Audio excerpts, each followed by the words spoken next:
teks deskripsi adalah suatu paragraf yang menyampaikan gagasan kepada pembaca dengan cara menggambarkan objek secara jelas.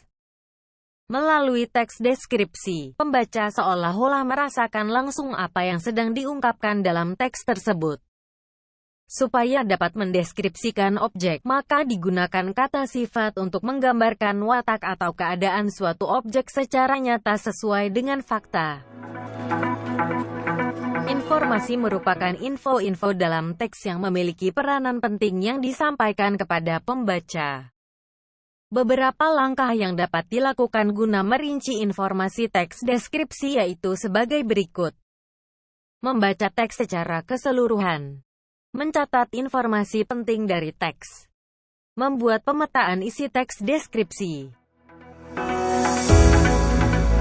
Perkembangan teknologi menciptakan media sosial yang begitu mudah untuk diakses. Salah satu contoh media sosial adalah blog, Instagram, YouTube, dan website. Melalui media sosial tersebut kalian dapat menemukan teks deskripsi.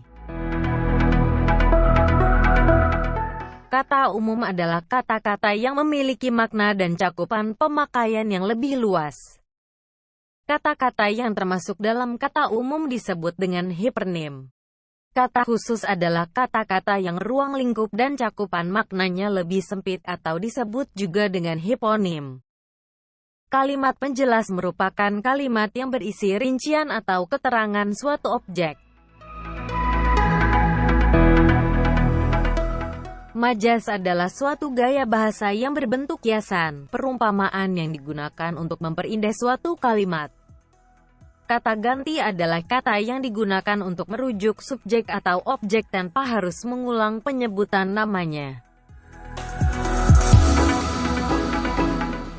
Salah satu cara menyajikan teks deskripsi secara lisan adalah melalui gambar.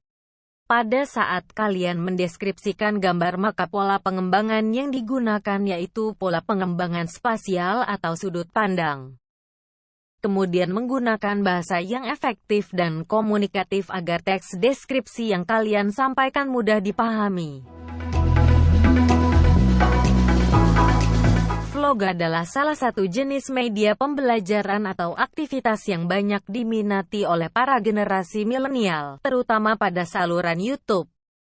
Video blogging atau vlog adalah sebuah blog yang terdapat konten berupa video di dalamnya dan nantinya akan diunggah melalui situs kanal media sosial YouTube. Salah satu teks deskripsi dengan sajian visual adalah pamflet. Pamflet biasanya berupa tulisan yang memuat informasi mengenai suatu objek yang disertai dengan gambar tanpa penyampulan maupun penjilidan, yang dicantumkan pada selembar kertas di satu sisi atau di kedua sisinya, lalu dilipat atau dipotong.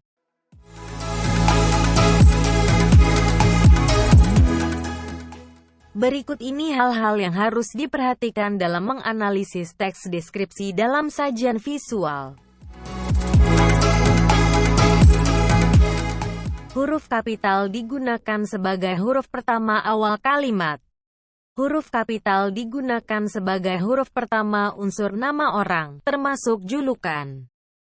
Huruf kapital digunakan pada awal kalimat dalam petikan langsung. Huruf kapital dipakai sebagai huruf pertama unsur nama, gelar kehormatan, keturunan, keagamaan, profesi, serta nama jabatan dan kepangkatan yang dipakai sebagai sapaan. Huruf kapital dipakai sebagai huruf pertama unsur nama, jabatan, dan pangkat yang diikuti nama orang atau yang dipakai sebagai pengganti nama orang tertentu, nama instansi, atau nama tempat. Huruf kapital dipakai sebagai huruf pertama nama bangsa, suku bangsa, dan bahasa. Huruf kapital dipakai sebagai huruf pertama nama tahun, bulan, hari, dan hari besar atau hari raya. Tanda koma dipakai di antara unsur-unsur dalam suatu pemerincian atau pembilangan. Tanda koma dipakai sebelum kata penghubung, seperti tetapi, melainkan, dan sedangkan, dalam kalimat majemuk. Tanda koma dipakai untuk memisahkan anak kalimat yang mendahului induk.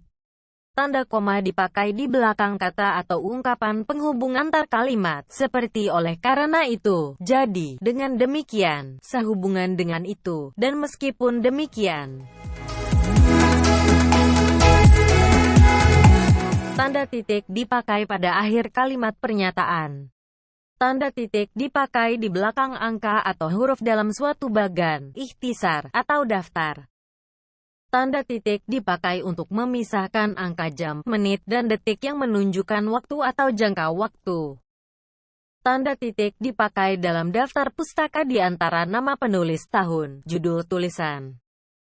Tanda titik dipakai untuk memisahkan bilangan ribuan atau kelipatannya yang menunjukkan jumlah.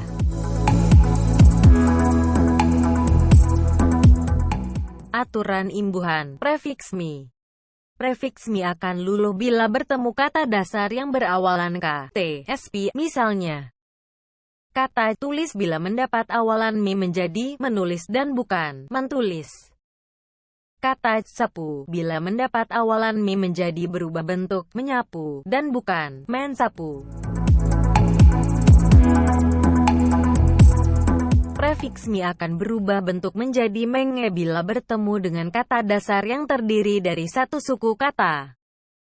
Kata tik bila mendapat awalan mi akan berubah menjadi mengetik dan bukan mentik. Kata cat bila mendapat awalan mi akan berubah menjadi mengecat dan bukan mencat.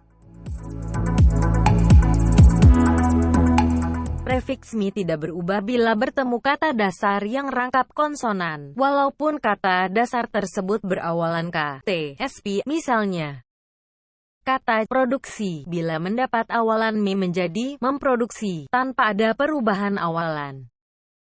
Kata struktur bila mendapat awalan mi menjadi menstruktur.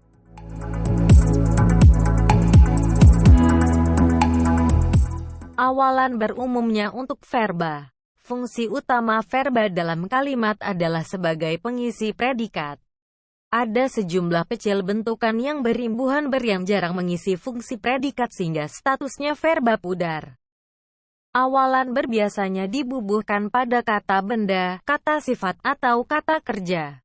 Guna awalan ini adalah untuk membentuk kata kerja. Misalnya, bersepatu, berwarna, berbaju.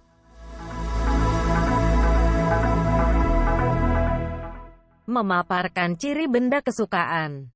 Materi dalam teks deskripsi dapat berupa gambaran objek yang diamati, dilihat, didengar, atau dirasakan.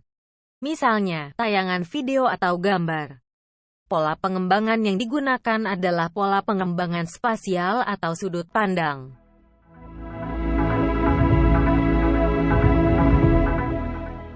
Bahasa. Gunakan bahasa yang efektif dan komunikatif agar teks deskripsi yang kalian sampaikan mudah dipahami, sehingga pendengar seolah-olah merasakan apa yang kalian sampaikan. Aspek-aspek berbicara.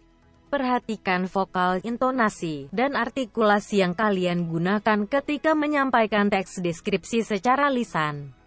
Serta gunakan mimik dan gestur yang mendukung isi teks deskripsi tersebut.